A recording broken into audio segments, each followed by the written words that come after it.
Oke, assalamualaikum warahmatullahi wabarakatuh. Halo semuanya, selamat datang di talk show kali ini.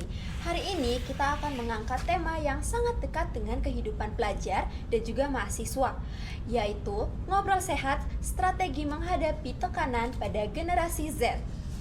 Nah, di sini kita tahu nih bahwa generasi saat ini menghadapi banyak tantangan, mulai dari tugas menumpuk, tuntutan akademik, dan juga tekanan media sosial. Maka dari itu, kami menghadirkan narasumber yang sangat spesial dari komunitas 2 Koma, yaitu sebuah komunitas dari Fakultas Psikologi Universitas Negeri Malang yang fokus pada pendampingan dan kesehatan mental. Nah, langsung saja mari kita sambut narasumber kita bersama Kak Yuda dan juga Kak Asa. Halo Kak, selamat datang dan terima kasih sudah menyempatkan untuk hadir di talk show kali ini.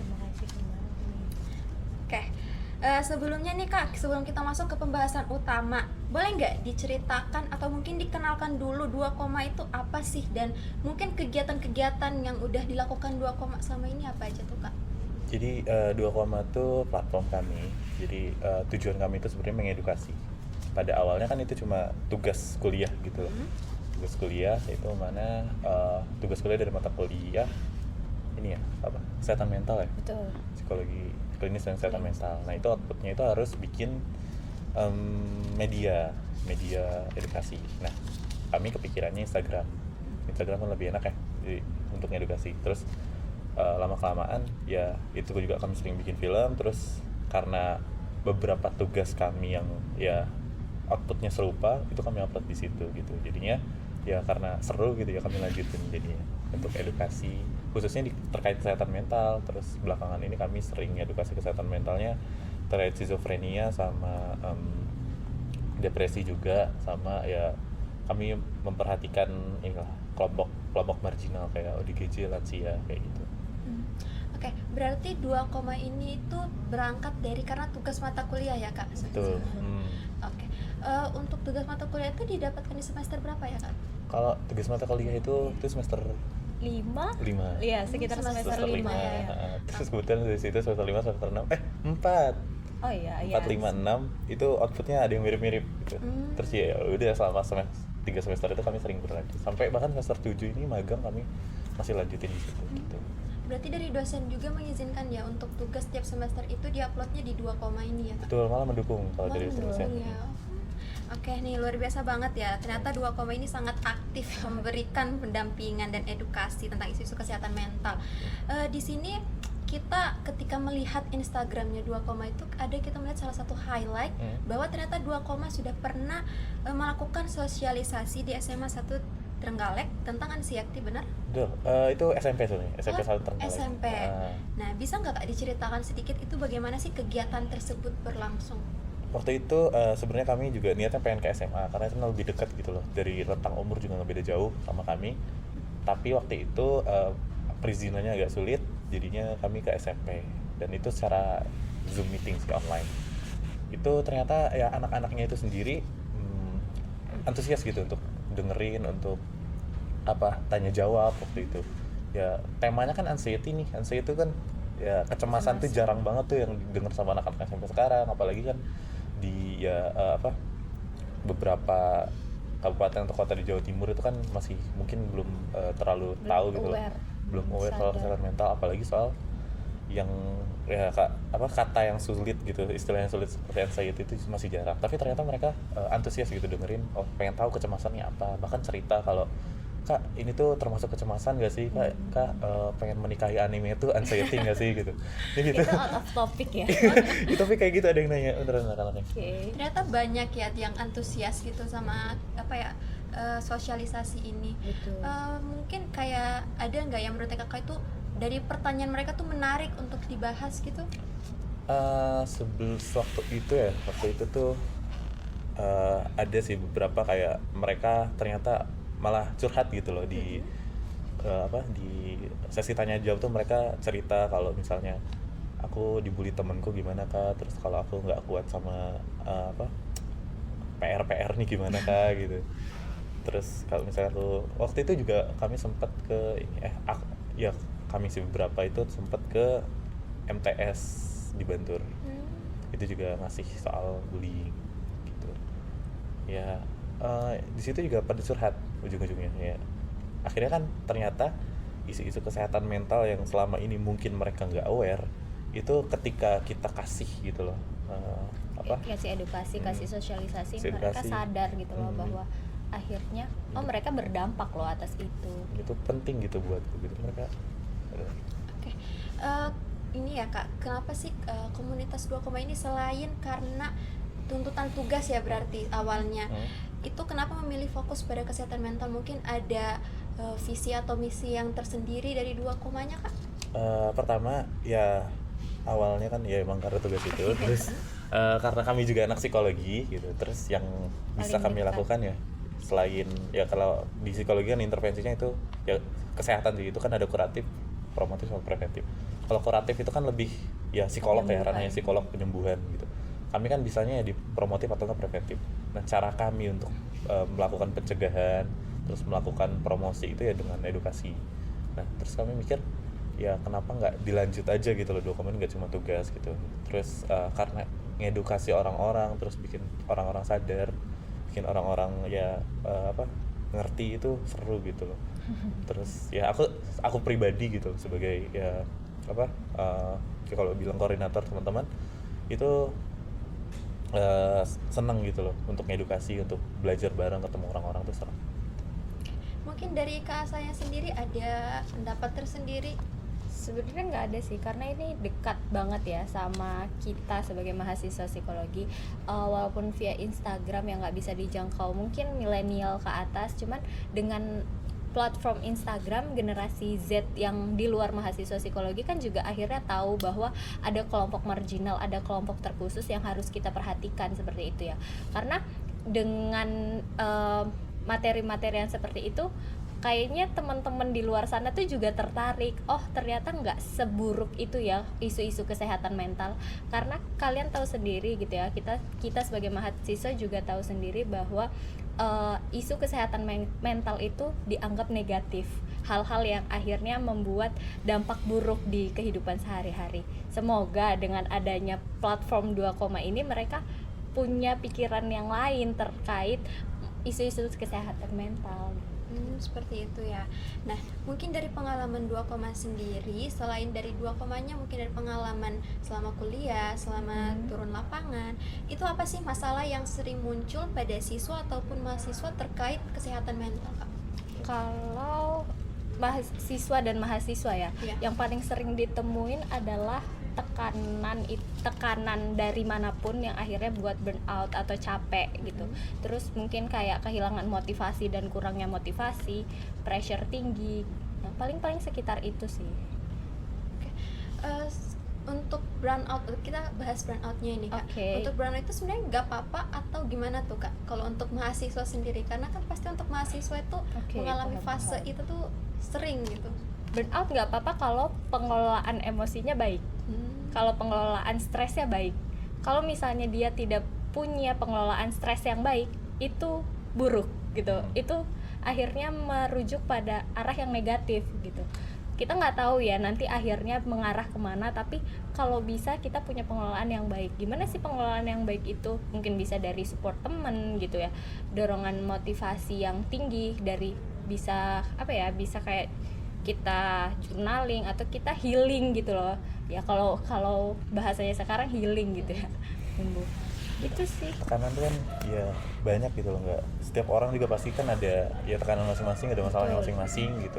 Terus ya kenapa di satu orang ini bisa di satu orang nggak bisa, ya berarti kan masalahnya ada di individu gitu. Manajemennya gimana, dan ya nggak sepenuhnya salah dia, nggak sepenuhnya salah individu, ya individu ini terbentuk dari mana juga kan. Betul.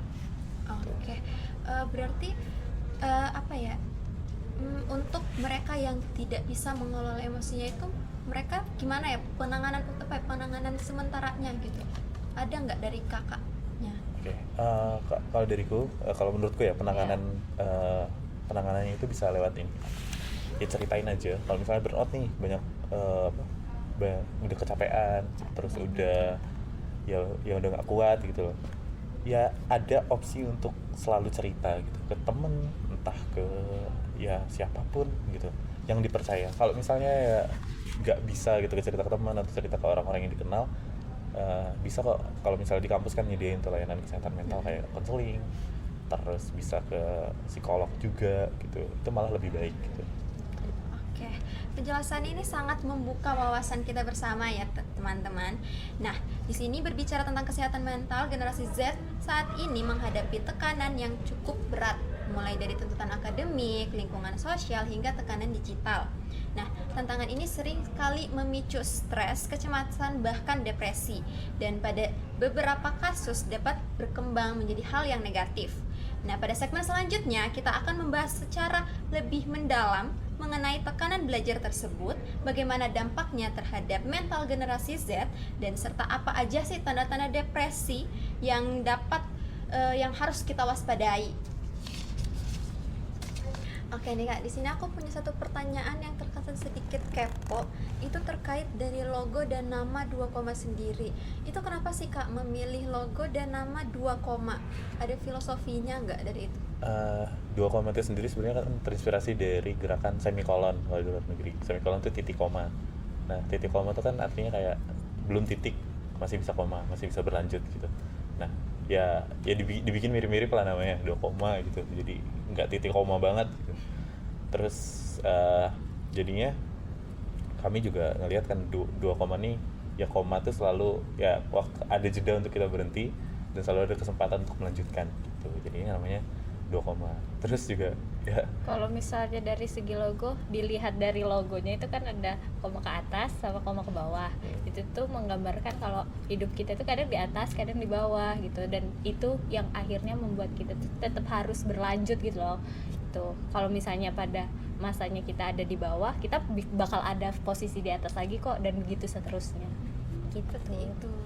Berarti ini hampir sama gerakan itu kayak semikolon itu ya. Iya. Tapi kan di semikolon itu kalau dari yang aku tahu itu berarti apa ya? Nggak apa-apa berhenti dulu, tapi nggak apa nanti harus dilanjutkan lagi. Iya. Tapi kalau 2 koma itu nggak apa-apa untuk istirahat, Nanti tapi kita harus lanjutin dilanjutkan lagi. ya, Sama sih. semikolon sebelumnya kan untuk ini kan pencegahan suicidal. Ya, itu kan komunitas yang gede gitu lumayan. Nah, ya karena terinspirasi dari itu ya namanya jadi mirip kayak gitu. Oke.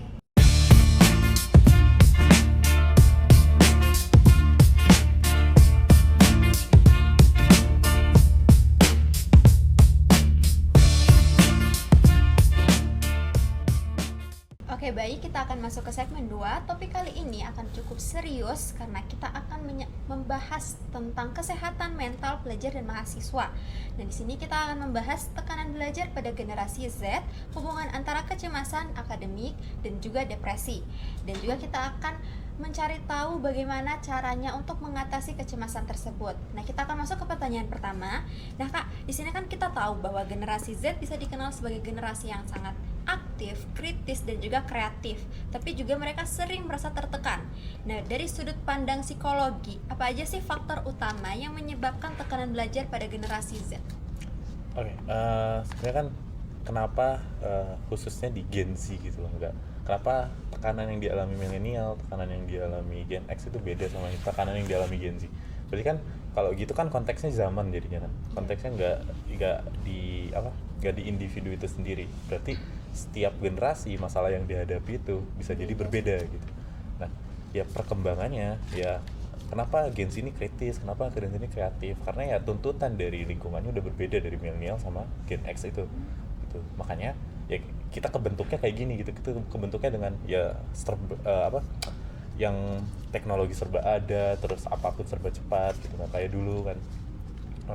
Ya jadinya karena tuntutannya makin banyak untuk belajar, untuk terus berkembang, terus dengan penyesuaian makin cepat banget gitu. Ya jadinya kita makin kreatif, tapi juga makin banyak nih yang harus dihadepin gitu. Nggak cuma ya kalau dulu mungkin masalahnya, kalau kita nggak bisa bandingin juga ya, kita nggak tahu ya. Tapi ya kenapa berbeda? Ya karena tadi konteks zamannya. Terus yang kita hadapin berbeda juga gitu. Jadinya kenapa mereka bisa tertekan ya tadi, tuntutannya banyak. Terus apa yang dihadapin itu kalau dari zaman sekarang ya beda dengan zaman dulu gitu. Ini kalau misalnya yang dijelasin juga kan terkait dengan zaman dan lingkungannya gitu ya. dan akhirnya ini membentuk pada diri sendiri, dimana tuntutan dari diri sendiri itu juga tinggi, jadinya perfeksionisme gitu, motivasi yang tinggi, jadinya yang akhirnya dia tertekan karena dirinya sendiri, ekspektasi yang tinggi terhadap dirinya sendiri itu sih. Jadi kayak dari lingkungannya ada, dari dari diri sendiri yang terbentuk dari lingkungan itu juga ada. Oke, berarti untuk tekanan belajar ini dia dari berbagai-bagai faktor ya? Betul.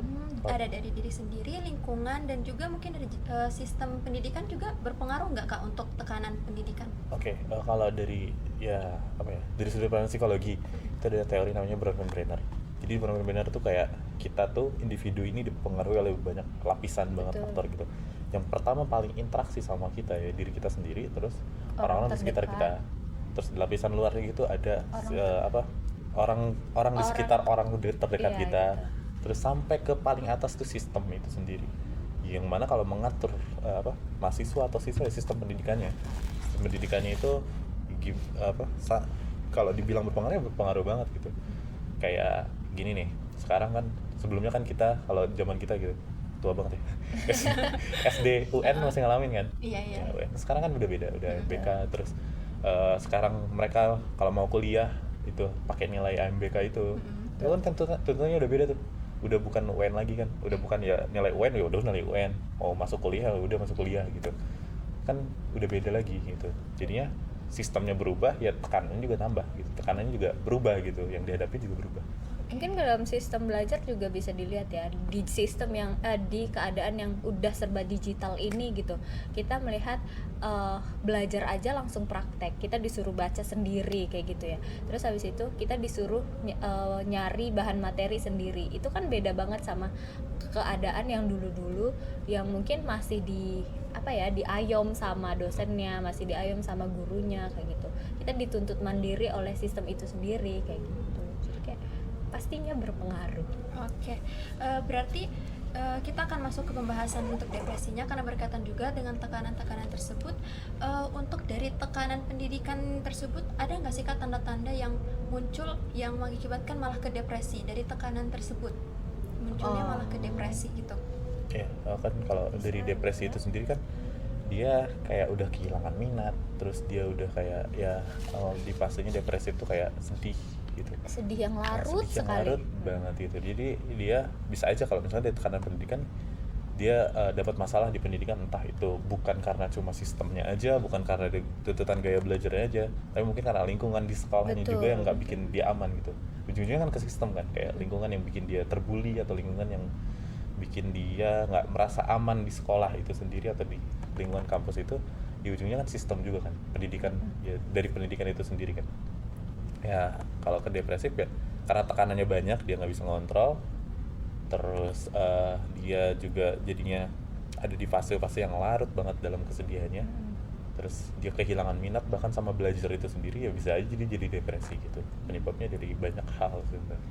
Mungkin kalau dilihat kayak ya dia sekedar capek nggak sih? Enggak gitu. Karena kalau capek kita istirahat, kita bisa kembali lagi pada aktivitas awal gitu. Ya. Kalau depresi kita burn out tapi kita nggak tahu cara ngelolanya gimana. Kita udah narik diri ke orang-orang, kita nggak mau ngapa-ngapain, kita kayak aku harus ngapain, kita udah bingung kayak gitu. Untuk mahasiswa dan pelajar sekarang, untuk kakak yang mungkin udah sering untuk turun langsung ke lapangan, itu banyak gak dari mereka tuh yang memperlihatkan tanda-tanda untuk menuju ke depresi gitu? Kalau dari aku ya, aku selama ini ya kalau dari pengalaman kemarin 2 koma juga di SMP 1 Trenggalek yang tadi di-mention, terus beberapa anak-anak yang kami datangi gitu juga banyak yang pas mereka tanya jawab gitu ya, mereka nyeritain pengalaman pribadinya gitu. Nah kalau itu mungkin dibiarkan gitu dan mereka setelah kami datang dari sana mereka tetap kayak gitu nggak punya solusinya gitu, itu bisa bahaya juga sebenarnya. Makanya ya edukasi itu penting, terus mereka punya teman untuk cerita juga itu penting banget gitu. Berarti punya hubungan dengan teman sebagai teman cerita itu sangat perlu ya Kak untuk dalam lingkungan sekarang itu. Perlu sekali. Yeah. Perlu sekali. Maksudnya kayak even kayak cuman aku happy hari ini, aku sedih hari ini, setidaknya kamu ngomong kayak gitu. Kan nggak mungkin ya setiap dari kita nggak punya teman ngobrol. Ya kalau misalnya deket sama orang tua malah bagus lagi kayak gitu. Maksudnya kalau orang tuanya sportif, temannya sportif, itu malah bagus sekali kayak gitu. Karena dari hal-hal yang seperti itu bangun kepercayaan diri kita, bangun semangat kita, bangun motivasi kita kayak gitu. Sebenarnya nggak cuma konteks sekarang aja nggak sih? Iya benar-benar, nggak cuman konteks sekarang. Ya orang-orang tua kita dulu, terus orang nenek-nenek kita semua gitu, dari kakek buyut kita bahkan perlu banget buat Perlu cerita. sekali. Nah, mungkin dulu ya belum ada aja medianya dan belum Se-aware ini paling ya. belum teredukasi, dan sekarang mungkin kita udah nunjukin nih perkembangan kalau kita ya anak-anak kayak kita tuh, segenerasi kita tuh pada inilah udah pada sadar kalau misalnya cerita itu penting gitu. Iya. Mungkin kalau dilihat dari konteks media sosial, mereka kan sudah aware kayak aku capek kayak gitu ya. Cuman pengelolaan tiap orang kan beda-beda. Kalau misalnya mereka mengelolanya dengan baik, akan baik juga ke diri mereka. Cuman kalau misalnya buruk kayak gitu, itu dijadiin bahan bercandaan yang akhirnya nyakitin hati dia sendiri, itu juga susah kayak gitu. Oke, aku punya satu pertanyaan nih Kak. Kan kalau mau dibilang terkait tentang perbedaan zaman, itu kan bisa dilihat bahwa banyak untuk orang tua itu mereka sangat istilahnya kayak skeptis untuk ke psikologi, untuk membawa anaknya ke psikologi, padahal udah memperlihatkan ke psikolog untuk memperlihat ketika mereka tuh memperlihatkan tanda-tanda yang udah harus butuh bantuan gitu. Nah itu sekarang itu gimana sih Kak caranya biar dari orang tua itu bisa lebih lebih kayak enggak kok, kalau untuk ke psikolog itu enggak masalah kok. Ini menarik. Sebelumnya itu PR juga sih. Sebelumnya ya kalau mungkin dari Asa itu pernah ya dia magang di ini kan di biro gitu dan ya, itu yang banyak dia temuin sekali orang-orang yang aware kan, maksudnya ya orang tuanya seenggaknya tahu gitu loh bahwa dia kesana gitu. Tapi ada juga yang kayak dia udah tahu nih harus apa, cuman tetap enggak Kak, ini tuh dia nggak gini ya, tetap deny, dan itu akhirnya jadi kayak PR sendiri bagi psikolognya. Jadi kayak kalau nggak bisa dikasih tahu ya kita kayak mana kayak gitu. Kalau selama ini yang ya Dokoma sendiri kan alami gitu ke masyarakat yang ya masyarakat kota-kota pinggiran di Kota Malang ini gitu, yang kami temui gitu, mereka bahkan udah di tahap yang ya parah. Kalau disebut parah ya harusnya parah udah dapat udah dapat penanganan dari awal, mereka nggak dapat penanganan itu karena orang tuanya denial, karena orang tuanya ini mah paling disantet, ini mah paling gara-gara diguna-guna gitu. Banyak yang kayak gitu. Berarti mereka tuh lebih ke arah mistisnya ya untuk orang pendekatannya tuanya, mistis ya. Adat juga mungkin ya. Caranya ya kita biar ya maksudnya kalau kita nih udah aware nih, Gen Z udah aware, tapi orang tua kita enggak gitu. Aku banyak nemuin kasus kayak gitu juga, kayak ya kalau dari temen gue sendiri ada yang dia Gen Z, dia pengen ke psikolog tapi orang tuanya nggak ngebolehin karena itu sering banget terjadi. Karena nanti kamu ke psikolog gila gitu. Sebenarnya orang ke psikolog bukan gila ya. Itu masih PR sih. PR, soalnya mindset kayak gitu kan sulit untuk diubah ya. Nah, edukasinya itu bisa pelan-pelan aja gitu. Edukasi itu lebih enak malah kalau dari orang terdekat gitu, bukan ya dari orang luar siapa sih ngasih pemahaman kayak gini gitu. Enaknya dari orang terdekat. Udah, kalau misalnya dari orang luar mungkin sebagai media aja nyampein ke kita yang nyampein ke orang tua kita, atau kita nyampein ke teman kita, terus ya teman kita sampein ke orang tuanya gitu. Itu juga bisa. Nah, berarti kalau semisal ada pelajar atau mahasiswa yang merasa mereka tuh udah memerlukan bantuan, itu nggak apa-apa untuk ke psikolog, tapi orang tuanya tuh nggak tahu, itu nggak apa-apa atau harus gimana tuh Kak? Nggak boleh, karena harus ada izin orang tua, dia masih di bawah umur. Dan kalau misalnya di sistem pendidikan kita punya ruang konseling kan, bisa lewat situ, bisa didampingi oleh guru bimbingan konselingnya, dan guru bimbingan konselingnya yang akan pendekatan ke orang tuanya kayak gitu, perlu apa.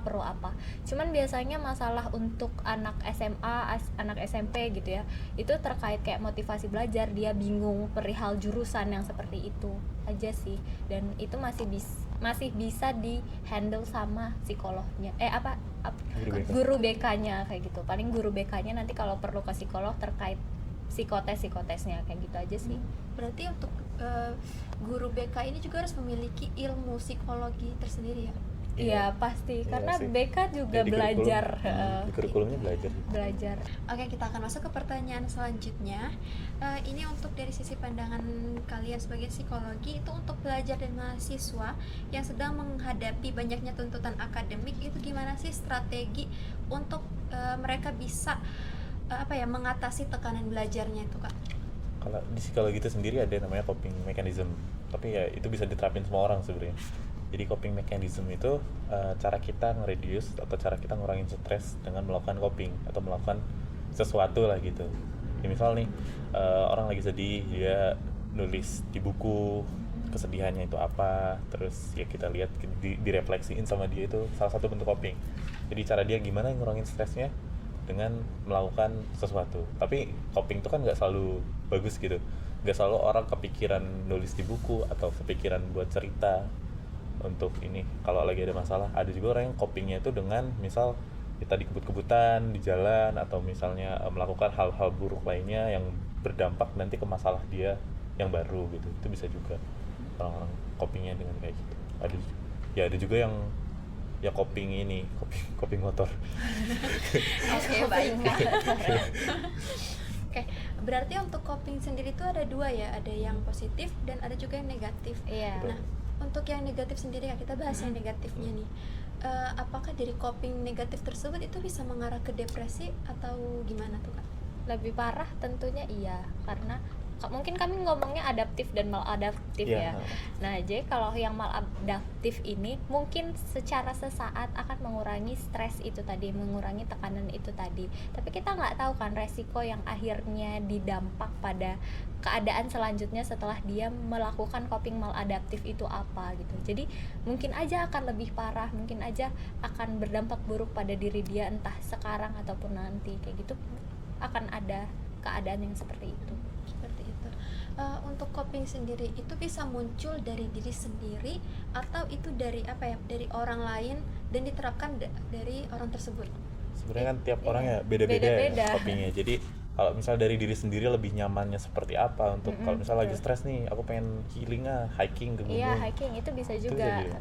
Jadi bisa aja coping itu berkaitan dengan hobi. Kalau yang adaptif seperti itu sih, dia ngerjain, dia buat puisi, dia buat cerita, dia journaling, dia naik gunung, dia ke pantai, itu termasuk coping mechanism gitu. Nah, karena gini, kalau misalnya kita cerita, nggak semua orang mau dengerin, gitu kan. Jadi walaupun itu akhirnya bisa mengurangi gitu, cuman kadang ada beban gitu loh kalau misalnya kita cerita ke orang. Tapi ya kalau mau cerita ya cerita aja gitu. Ada kan orang yang bodo amatan, ya udah cerita aja, besok gue juga lupa kayak gitu kan, ada juga. Oke, kemudian Kak, jika ada siswa atau mahasiswa yang merasa cemas, tertekan atau kewalahan, itu langkah pertama yang sebaiknya mereka lakukan itu apa ya sebelum masalahnya menjadi tambah berat? Sebenarnya kalau dari diri sendiri itu misalnya udah merasa kayak gitu tuh, ya akuin aja kalau kita tuh butuh pertolongan. Gitu. Pertama ya yang harus ini ya kita tuh tahu gitu tuh butuh gitu loh. Nggak misalnya lagi banyak masalah nih, ya aku bisa kok nanganin ini sendiri gitu. Emang ada beberapa orang yang kayak gitu, tapi Deny jadi. tapi ya kita akhirnya kan nge-assess, ngenilai diri kita sendiri kan. Oh, kita tuh butuh pertolongan apa enggak sih di kondisi-kondisi kayak gini. Yang pertama ya harus dilakuin yang gitu dulu.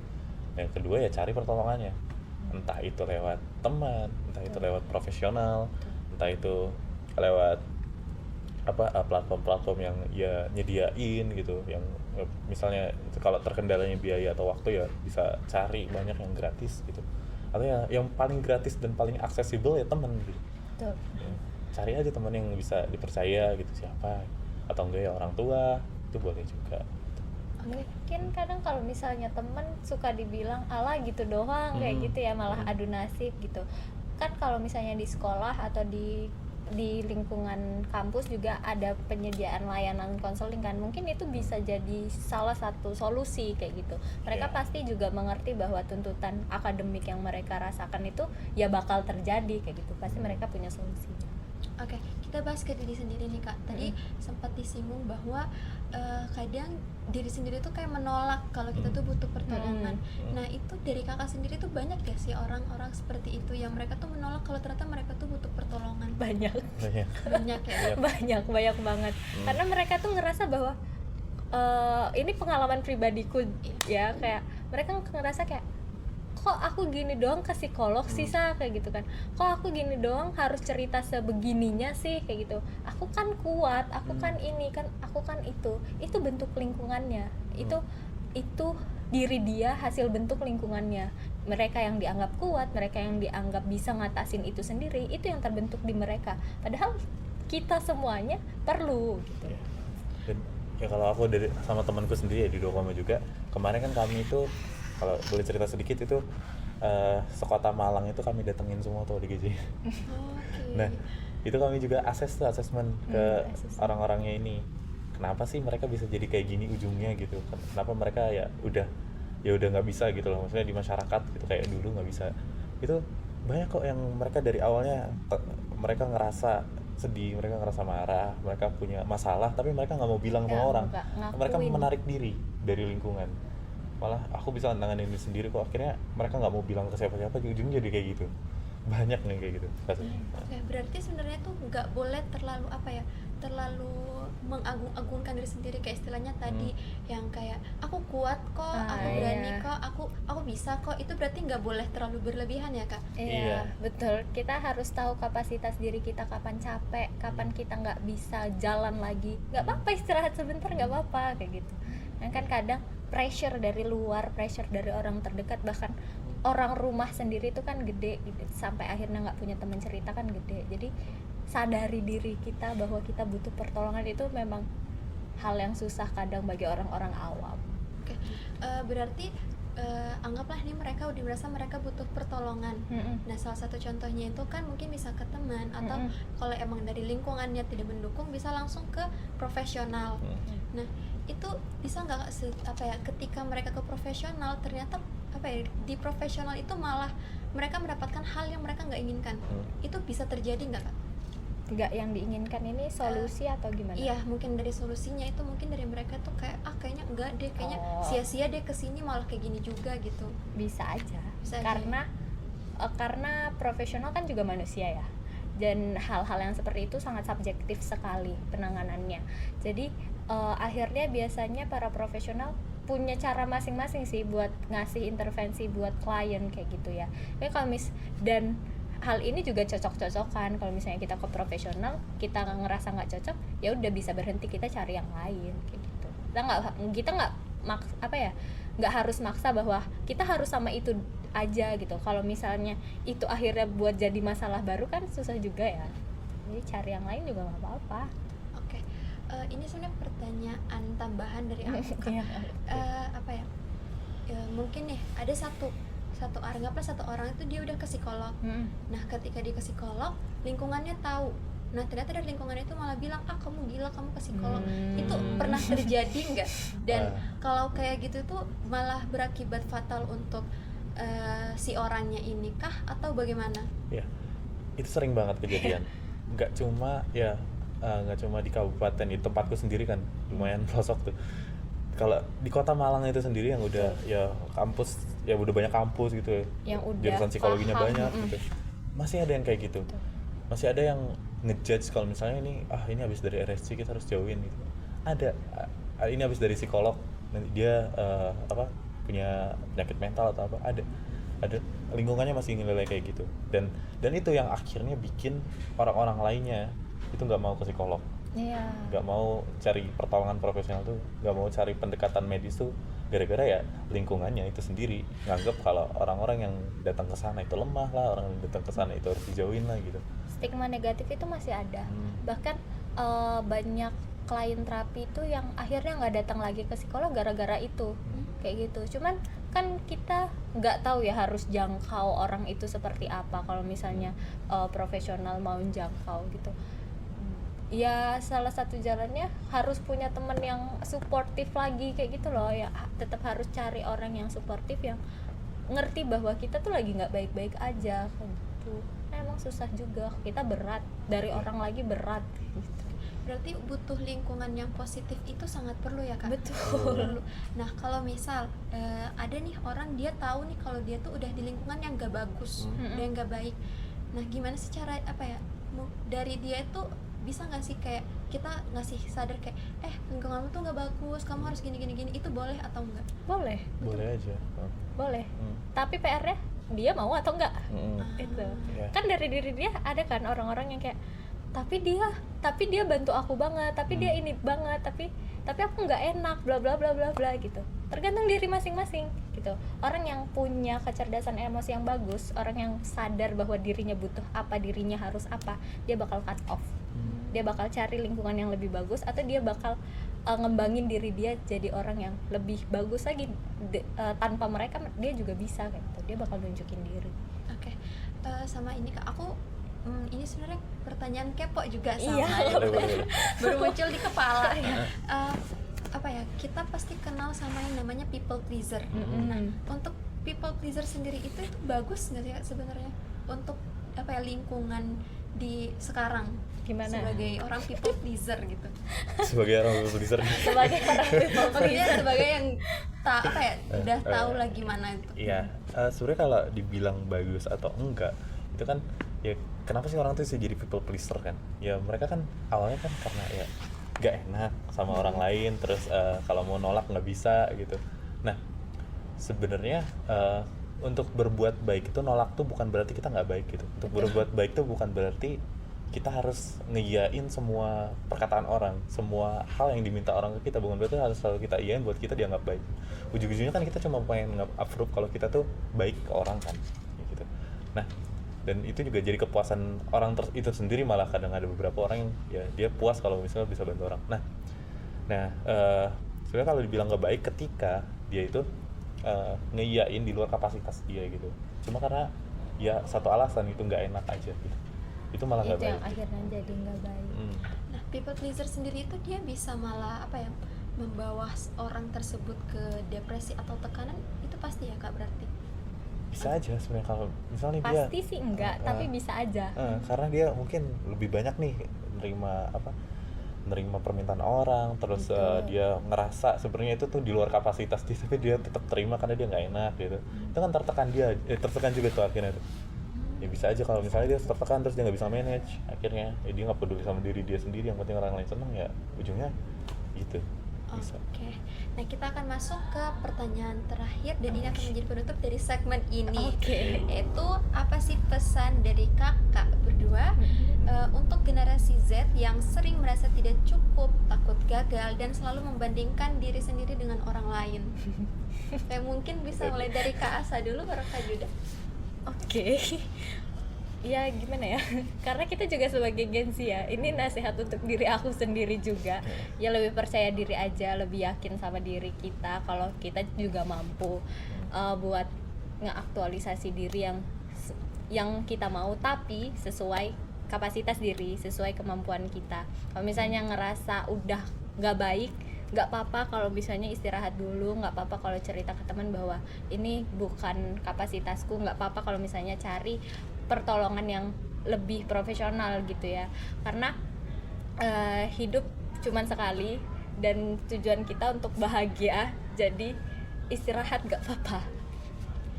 Oke, baik, terima kasih untuk pesannya dari Kak Yuda. Bagaimana? Udah sebutin semua asal lagi. Tapi ya kurang lebih sama ya. Ini kalau pesannya untuk Gen Z, kesannya kayak aku bukan Gen Z. Tua sekali ya. Benar. Ya kalau untuk semuanya, untuk diri sendiri gitu.